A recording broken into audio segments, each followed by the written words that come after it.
Welcome, everyone, to the Deep Dive. Great to be here. Today, we're embarking on a bit of a mission. We're going to extract some serious knowledge from a stack of sources, all centered around Microsoft Fabric. Yep. We're looking at it through the lens of the DP-700 exam questions, but let's be super clear up front. Right. This isn't about test prep, not really. Our goal is more to, dig into these questions and pull out the really valuable insights about the tools inside Fabric. Absolutely. It's about understanding the why behind the answers, right? What these components actually do. Exactly. Think of it as a shortcut to getting genuinely up to speed on modern data architecture. And what's really compelling about Fabric, and these sources highlight it well, is how it brings together so many different data services. I mean, everything from getting data in, transforming it right through to real-time analytics, governance.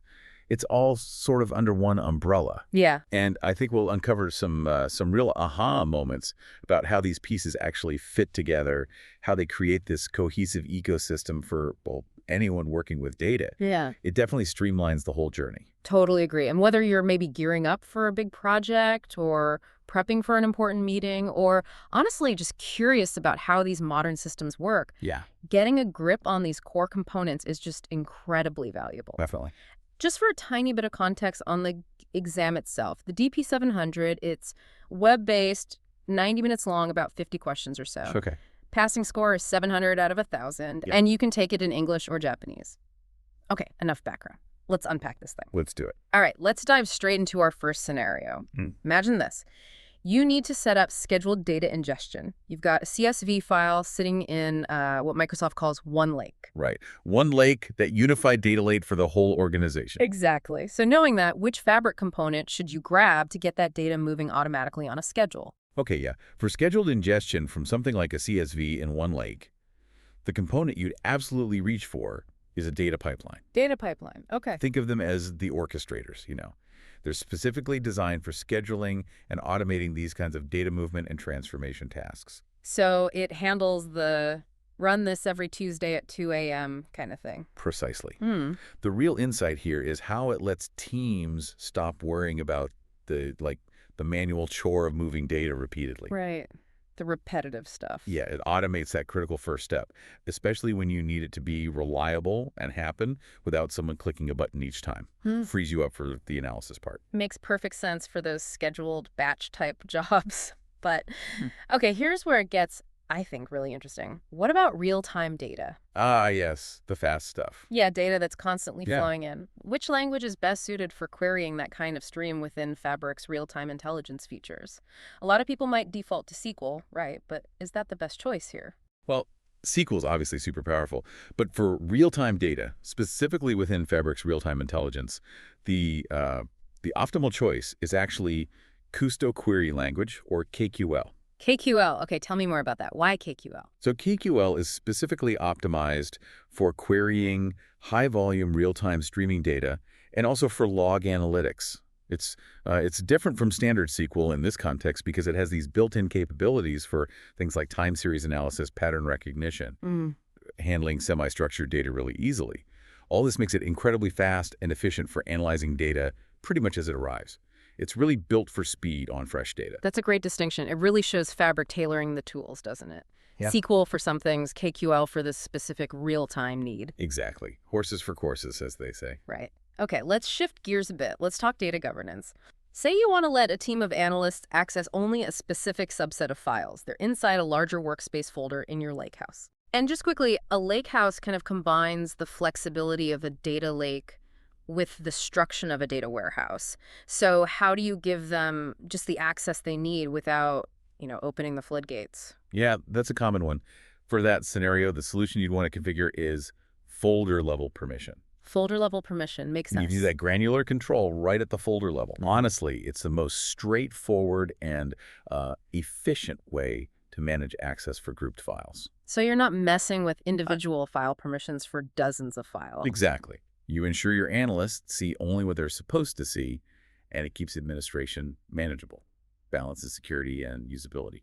That sounds incredibly practical. Hmm. Okay, so moving from locking down access to actually doing the work, once the analysts have their access, they want to jump in and explore, right? Naturally. So which tool in Fabric is really designed for that kind of interactive data exploration, especially when you're using Spark? We should probably mention Spark powerful open source engine for big data processing. Right. Widely used. So what's the tool for playing around with data interactively using Spark in Fabric? When you need that interactive exploration with Spark, a notebook is really the ideal tool. Notebooks, like Jupyter notebooks. Very similar concept, yeah. Notebooks provide that highly interactive environment. Data engineers, data scientists, they can write and run code, visualize the data on the fly, add notes and documentation all in one place. Okay. They're just perfect for that iterative, step-by-step Spark exploration.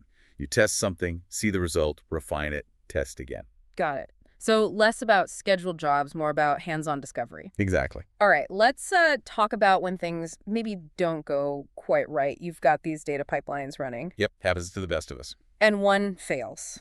Where's the first place you should look in Microsoft Fabric to quickly see those failed runs and, start figuring out what went wrong? Okay, the first stop, and usually the best place to start, is the Monitor Hub. Monitor Hub. Yeah, it's the centralized monitoring area within Fabric. It's specifically designed to give you that single pane of glass, as they call it. Right. You can track the status of all your items, including data pipelines. It makes it really easy to spot failed runs, see how long they ran, grab error messages, that kind of thing. So it saves you digging around in different places. Absolutely. Essential for quick pipeline monitoring and troubleshooting.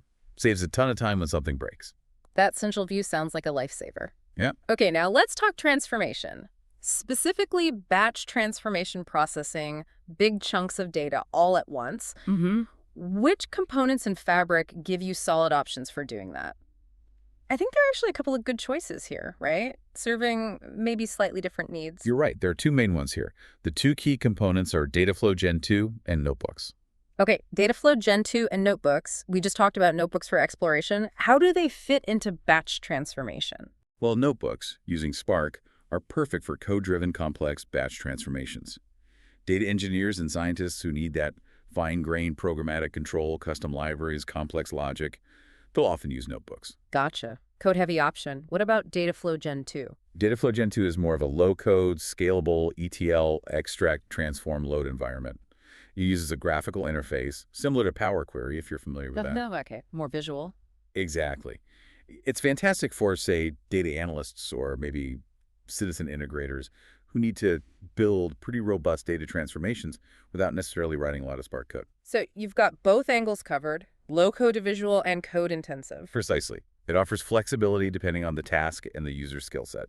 Both are powerful for batch jobs. That flexibility really does highlight Fabric's broad approach. Okay, sticking with efficiency, what if you need to use an external file, it's maybe stored somewhere else, but you want to access it in one lake, critically, without making a whole new copy of the data into your lakehouse? Right.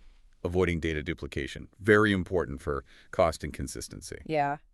So how do you pull off that kind of streamlined data referencing? For that, you'd use a shortcut. A shortcut. Okay, what does that do? Think of a shortcut as basically a pointer or like a symbolic link, if you know that term, from operating systems. It lets you access and reference data that might live in another Fabric location, or even in external storage like Azure Data Lake Storage Gen 2, or even AWS S3 directly from within your lakehouse. Without moving or copying the actual data file. Exactly. The data stays where it is. The shortcut just points to it. It enables really great data reuse. It saves on storage costs because you're not duplicating potentially huge files. Right. And it helps ensure you're always working with the latest version of that external data. It's just pure referencing without the copy step. That's a really clever way to keep things lean and connected. Okay, let's dig a bit deeper into the storage itself within the lakehouse. Which type of storage is directly linked to that lakehouse architecture and is specifically optimized for high-performance Spark processing? Yeah, the storage that's sort of intrinsic to the lakehouse and really tuned for Spark is called native storage. Native storage. It's not just, generic cloud storage. It's engineered specifically for the lakehouse model, using an open format like Delta Lake usually. It's designed to provide that high-performance read-write capability needed for Spark workloads operating directly on the data in the lake. So it's the foundation that makes the lakehouse perform well with Spark. That's a good way to put it. It's the optimized foundational layer. Okay. Now thinking about development workflows, getting your data solutions built, tested, and then out into production reliably. Super important. What are the common reasons someone would use deployment pipelines in Microsoft Fabric?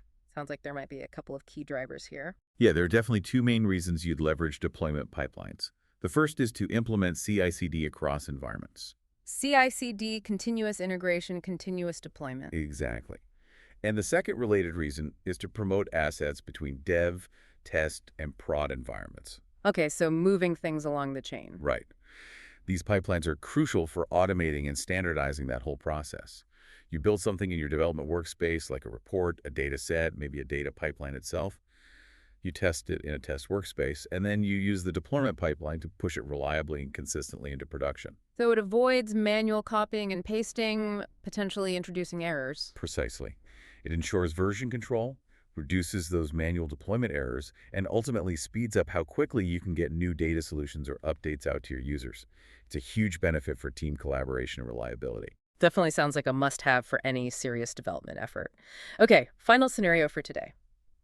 Imagine you want to build a reusable low-code ETL process, something you can define once, but then apply consistently across, say, multiple different data sets without rebuilding the logic every time. The dream of reusable logic. Exactly. Which component is the best fit for that requirement? The component that really nails this is Dataflow Gen 2. Dataflow Gen 2 again. Okay. Yeah, as we touched on, it's designed as that low-code ETL tool. But a key aspect is its focus on reusability. You can build a common set of transformation steps, cleaning data, adding columns, whatever, as a Dataflow Gen 2, and then you can easily point it at different source data sets or use it as a building block in other data flows or pipelines. So you build the cleaning logic once, use it everywhere. That's the idea. It ensures consistency in how data is prepared across your organization and dramatically improves productivity. You're not reinventing the wheel for common tasks. It's ideal for standardizing and scaling up those data prep efforts. This deep dive has given all of you listening some valuable insights. Maybe it sparked a new area you want to learn about, or perhaps pointed to a solution for a data challenge you're facing right now. Hopefully. Thank you so much for joining us on this exploration of Microsoft Fabric. Keep exploring, keep asking questions, Keep learning. and we'll see you on the next deep dive.